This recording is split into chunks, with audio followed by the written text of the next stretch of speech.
Hey guys, it's Mathel here today, and I wanted to talk about the last or final version of the Goddess series swords that a certain forum user, Charon, has created through supporter means and whatnot.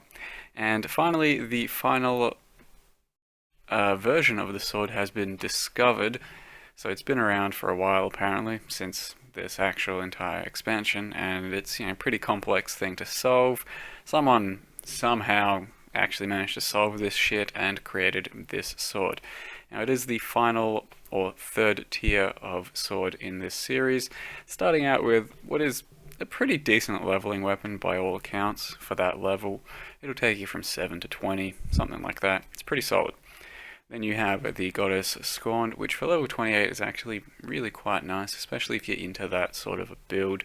If you're playing a physical one-hander or two-hander build, and yeah, even crit scaled, not too bad for that level.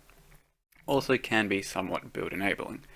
And then we come to the Goddess Unleashed, the final version of, well, this progression of swords. And as everyone already has said, and I feel rather similarly, it is extremely underwhelming. Now, my problem isn't that it's just an underwhelming unique, and that's not fair, because, there's cost associated with it, and it's hard to make. It's, a bit of a headache to do. My problem more is that it is basically worse than the previous version of the sword, as far as I'm concerned, looking at it. The only difference is you have a 6 link here. So that's basically what you gain. The blessing, her blessing, is a huge detractor for trying to make a build, because it means well, to start as her blessing, it does a 3-second debuff that damages a player for 33% of max life ES as fire damage over time.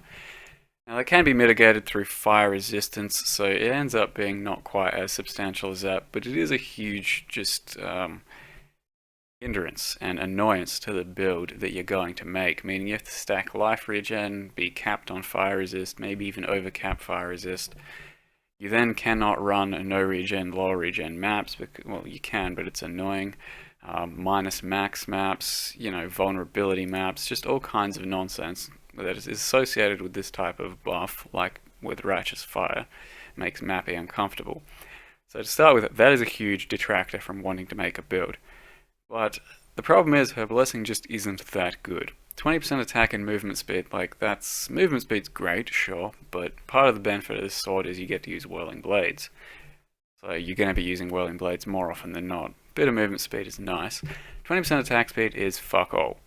It's essentially nothing. You can get that from a jewel, from any number of passives, all kinds of shit. And then you come to things like blind, frozen, shield, ignited, the other sorts of things. They just don't belong as a nifty build enabling item anymore in the current expansion, because 33% chance to blind nearby enemies. Well, that's what a Stibnite does these days anyway, Stibnite Flask, and everyone's running one of those. And then you got your cannot be frozen, chilled, or ignited with her blessing. Ignited, it's kind of neither here nor there. Frozen, chilled, you're going to be running a frozen or chilled immune flask almost all the time as well. So that just doesn't really give you any benefit. So essentially what we're looking at is you burn for shitloads of damage for 20% attack and movement speed. Unless I missed something else.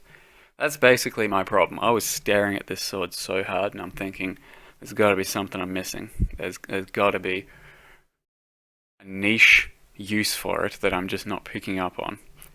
And then of course 94% of your sword, or up to 99% of your sword physical is added as fire. So that's alright, it's a bit of extra fire damage, that's really not that much. Because the physical is just tiny, 36 to 102. When I look at this, I think you basically have to scale physical damage everywhere. And you're going to need to use an Abyssus, which means you're now getting damage from fizz a shitload more, and then you're burning for a lot as well. So that just creates such an uncomfortable build.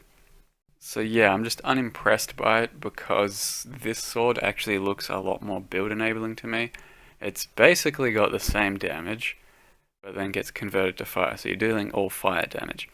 Enemies burn. The ignite of your burn deals 50%. It's 50% faster, so that's nice because ignite typically isn't really desirable since it's slow. 50% faster, that's nice. You cannot be ignited, that's always up. That's just a little perk. Nice bit of fire resist, some crit multi, and then you got 10 base crit. So you could actually build around this sword and make some sort of elemental crit sword thing for Flicker Strike. You could even probably do some Spectral Throw, some Reeve, many different things. You could actually build around this sword, and I could see this sword clearing some shit and being decent in the end game. Obviously, not going to be as good as certain other weapons and in builds, but for a level 28, fairly easy to achieve unique. That's fine. This thing fills its niche. This one, however, just doesn't. I don't see it being used in any endgame builds. I saw Chris say in the Reddit thread that about this weapon that it's capable of clearing tier 15 on the internal testers cleared tier 15 just fine and better than some builds or whatever. I can't see that happening. Like any real T15s, yeah, it could probably clear a T15 white here or there. You'd probably, let's say you roll into Palace Dominus tier 14. I reckon you'd take a good solid 5 minutes killing that boss and it'd be dangerous as shit. Just, yeah, it's not practical, is what I'm trying to say. And as I'm saying, my beef is not really with the cost associated, it's mostly with the fact that it feels like a downgrade to me from here to there. That said, it is pretty. It's got that going for it. Yeah.